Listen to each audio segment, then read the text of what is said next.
Pag-asa, huwag po tayong magiging kampante. At hindi lang sa Kabisayaan ang dapat maganda, kundi maging sa Metro Manila. Katunayan po, halos buong Pilipinas. Ito'y lalo't may posibilidad na umakyat si Ruby at tamaan ang Metro Manila. Pero, kaugnay po niyan, eto na. Direkta po ipaliliwanag sa atin ni Kuya Kim mula sa ABS-CBN Weather Center ang tungkol sa bagyong si Ruby. Nasa na siya, Kuya Kim? Tatamaan nga ba ang Metro Manila? O sino ang direct hit talaga ni Ruby?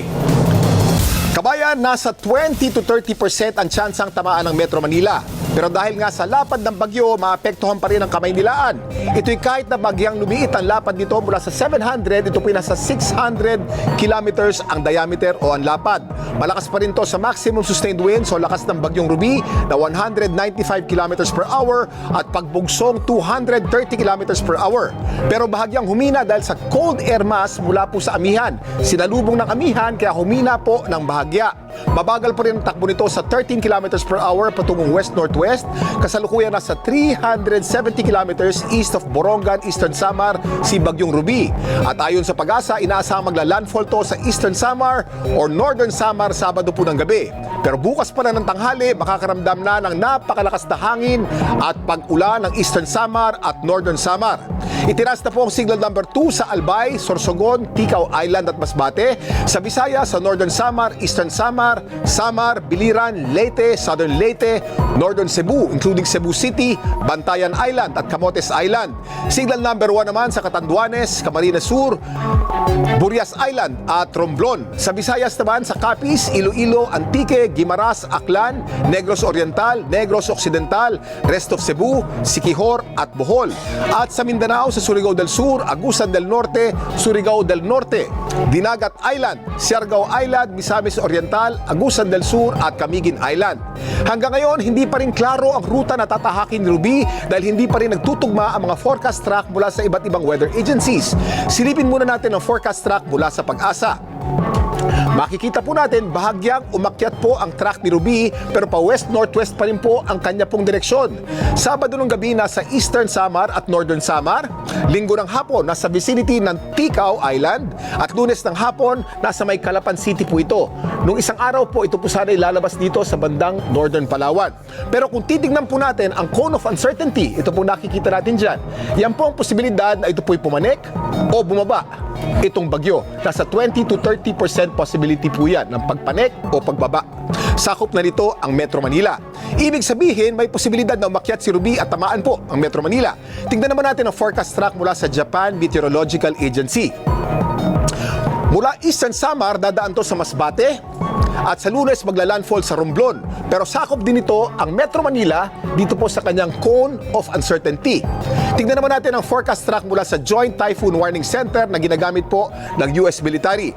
Dito po, nung isang araw, mataas po ang forecast track nito. Sa ilang dyaryo po ngayong umaga, nakita po na ito po'y tatama dito po sa Central Luzon.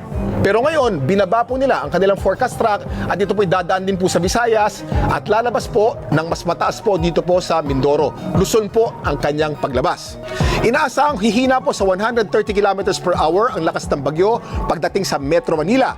Pero katumbas pa rin yan ng signal number 3. Kung ikukumpara natin si Bagyong Ruby kay Yolanda, napakabagal po ng takbo ni Ruby.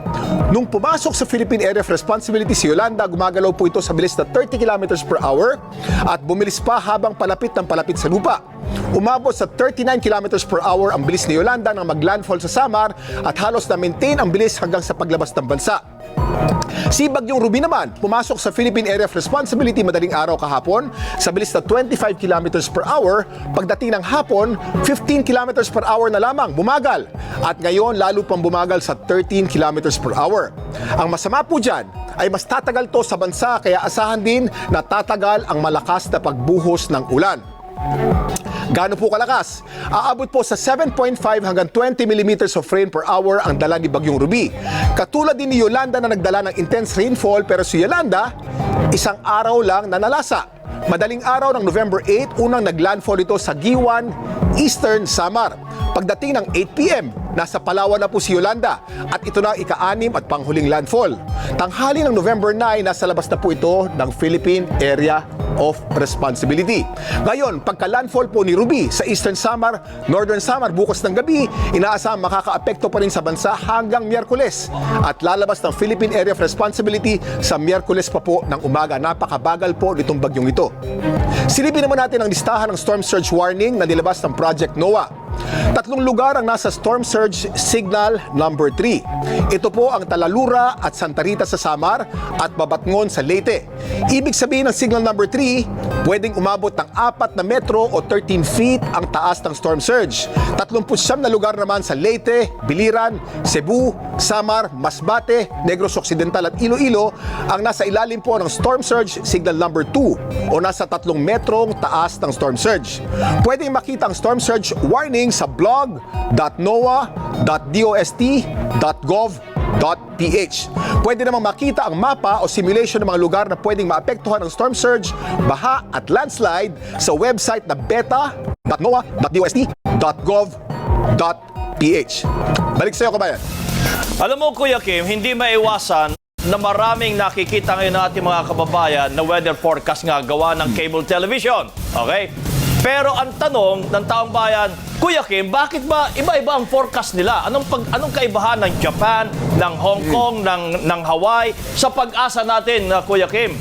Kabayan, yung pinakita natin kanina, merong cone of uncertainty, ano? Ibig sabihin, merong porsyento talaga, probabilidad na ito'y tataas o bababa. Kaya yung nakita natin, yung tatlong website na nakita natin, ito'y nasa sa cone of uncertainty. Ibig sabihin, pwede siyang tumaas at pwede siyang bumaba. Kaya iba-iba talaga yan. Ang weather forecasting, kabayan, hindi yan 100% accurate. Palaging merong uncertainty yan. Merong probabilidad, kumbaga. So, maaaring magbago pa talaga yung sinasabi mo ngayon? Maring magbago, kabayan. At maaaring bumagal pa siya? Posibleng bumagal, kabayan, at posibleng humina pa ng bahagya dahil hindi pa ito tumatama sa lupa. Ang bagyo, pag tumama sa lupa, hihina yung bahagya at dahil malamig ang amihan, maaaring humina pa ng kaunti. Pero inuulit po natin, ang 195 o 185 kilometers per hour maximum sustained winds ay napakalakas at nakamamatay pa rin, kabayan. At sa mapang pinakikita mo, parang Kuya Kim, buong Pilipinas halos ay nasasakop niya except yung babang-baba ng Mindanao. Kabayan, yung kanyang lapad o yung kanyang diameter ay nasa 600 kilometers. Ano? Napakalapad yan. Kita mo ito, kung susukatin natin ito, talagang halos lampas pa ng buong Visayas habang yan ay lumalapit. Kaya kahit hindi tayo tamaan ng mata nitong bagyong ito, etong pulang yan, itong nakikita natin pulang yan, ang ibig sabihin niya ay intense rain.